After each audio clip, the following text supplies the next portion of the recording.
go ahead and get started and share with us kind of from a 30,000-foot level, not all the details about your defensive strategy for Tyler Shuck and the Oregon offense.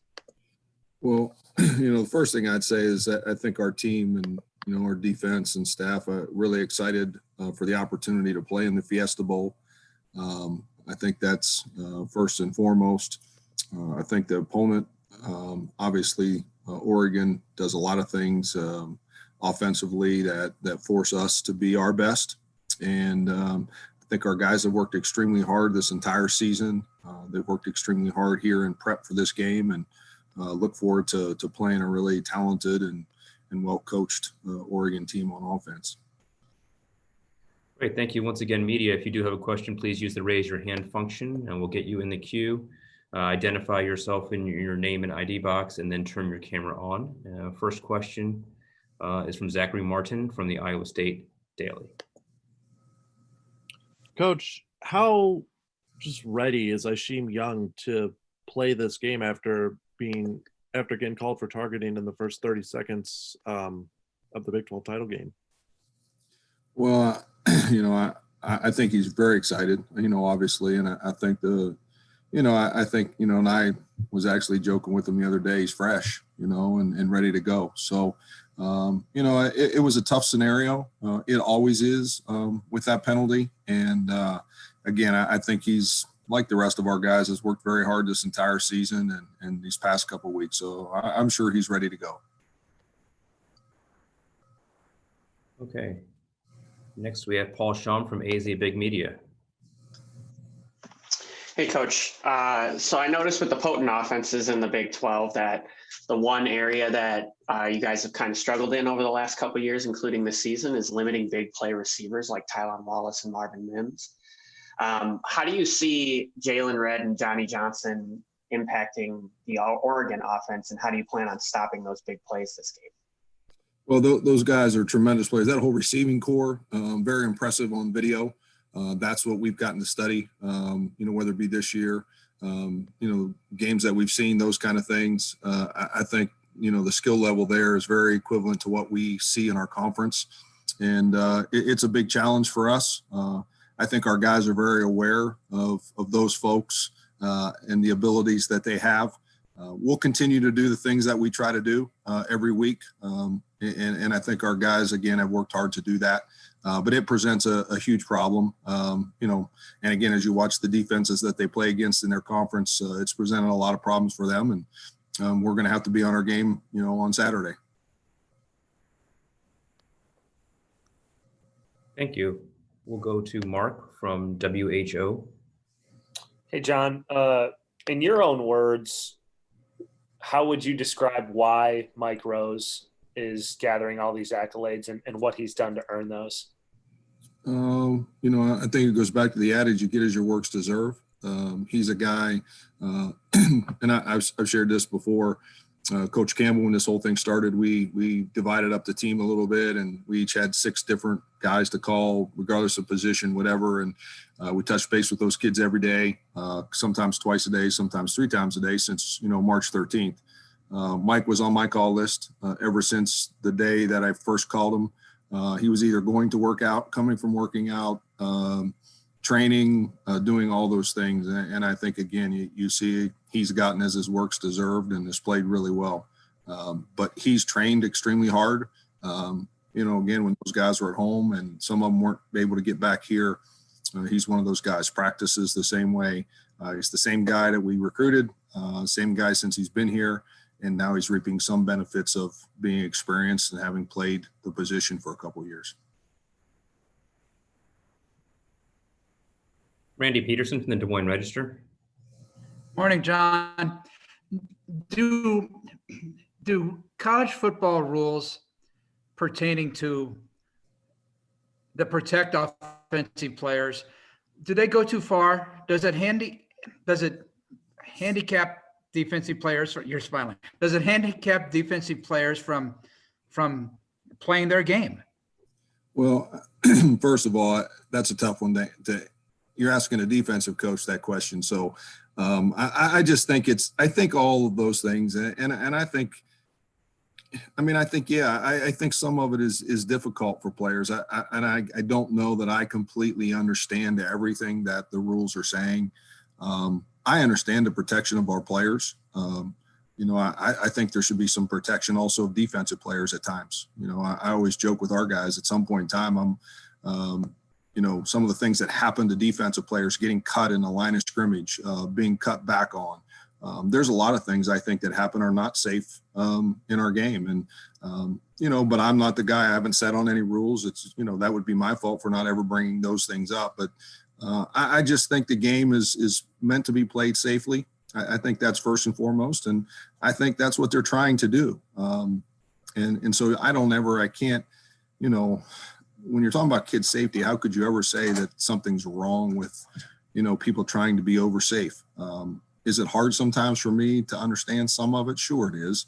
I don't think I'm any different than anybody else. But, you know, again, when you're talking about safety for our players, it's really hard for me to say, hey, you know, that rule or this rule or whatever.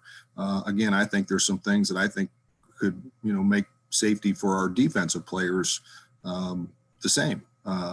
So, you know, the rules, I don't know. I just, again, it's hard to argue, Randy, when you're talking about kids as safety. Like I can't, you know, as upset maybe as I was at that call, man, you're talking about kids, you know, we're trying to help them be safe. And it's hard for me to have a real good argument against some of those kind of things. So, you know, I get it. I feel for the kids, some of those things that happen. But again, as long as we're trying to keep guys safe, I just think it's hard to say, man, you know, that shouldn't be a rule. I would like them to define it and refine it maybe, again, to keep players safe. Coach Greg Eisworth is on the other channel, and I invite media to also go and speak with him during this time block.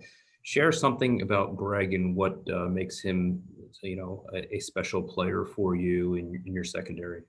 Well, you know, Greg, again, a little bit like Mike, he's the same guy that we recruited. You know, I think the one thing that I shared with our team, I think Greg Eisworth has a great caring for other people. I think he has a great caring for the other players on our team. I think our team knows that. And I think he makes everybody better around him. And because of that, and I think, you know, he's a guy that studies the game. He's a football player. He communicates.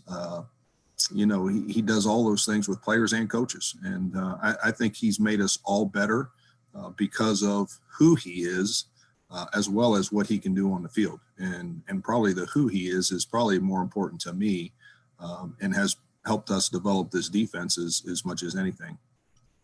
Thank you, Coach. Michael Swain, 247 Sports. Hey, Coach, wanted to ask you about the middle safety star position. Obviously, Greg played there last year. You've got Isheem playing there this year, and Mason Chambers has played there too this year. Sure. What are you looking for at that position? Maybe not necessarily even in body composition, but just in terms of a skill set. Well, that position's very unique, Michael. I mean, it's a different position. You have to really enjoy being in the mix, as you say. Those guys are linebackers at times. They're cover corners or safeties at times. They are the true hybrid of everything that you're looking for. They have to be able to run. They got to be able to tackle. They got to be able to cover. There's not much you don't ask that group of positions to do. So, you know, I think everybody's makeup is different. I think all those kids, Greg's and Sheem and Mason, Chimazuna, I think those guys, they all have different body makeups, but they all have to be able to do some of the same things. And I think that's the one position that is very unique on our defense. You ask them to do a lot, and they have to be smart. You know, they have to understand everything that's going on within the calls, within the offenses. And, you know, it's a challenging position. Those guys have handled it very well. And Greg was kind of the first guy in there when we first started this whole defense, and he handled it very well. And those guys have done a great job as well. Thank you. Jose Romero from the Arizona Republic. Hey, Coach. So in the Pac-12 championship game, we saw Oregon, you know, try a different wrinkle there. Yeah, brought in a different quarterback there for a couple of plays. Have you seen that anywhere else, just in what can you compare it to an opponent that's maybe done the same thing, and how do you address something like that when they make a switch on the fly like that with quarterbacks? We do see it. We see it a lot in our conference. We saw it last week in the Big 12 championship game. We didn't handle it quite as well as I'd hoped we would, but we see it pretty regular. You adjust accordingly to what those guys do. We saw it again. Baylor has done it. Most of the teams in our conference, we do see it. So I think everybody, again, different reasons that they do it, and I think you just try to understand, what they're doing. I think the one thing with watching Oregon, I think they're bringing in a talented guy. I believe he was a grad transfer and can run it and throw it and do different things. So, I think just from the study that we have. Very talented guy runs the whole entire offense if he were given the opportunity to do that. So we have seen it. We saw it again last week against Oklahoma. So we've prepared, and you do what you do. Back to Zachary Martin from the Iowa State Daily. Coach, just kind of follow up on what Michael asked about the star position with Ashim kind of taking over this year. At what point did you know that he can take on that role and succeed at a high level? I mean, obviously the interception against Oklahoma is the standout play of his season so far. But at what point did you go like, hey, this is the guy that we trust to do this? Well, we recruited him for that position, Zach, when we watched him in high school, and Coach Capone had recruited him. That's kind of what we recruited him for. We felt like his high school talent tape, good plays, low plays, all those things. We felt like he was a guy that we recruited to play that position because of the techniques and things, that he was really asked to do in high school. And then, again, he's been able to refine it since he's been here, been in the system for a year already, and able to learn some of those things, the intricacies of it. But we recruited him to play that position. That's exactly, hey, you're going to be the star when you get here. And, I think he's fit into it with his talent level and skill level.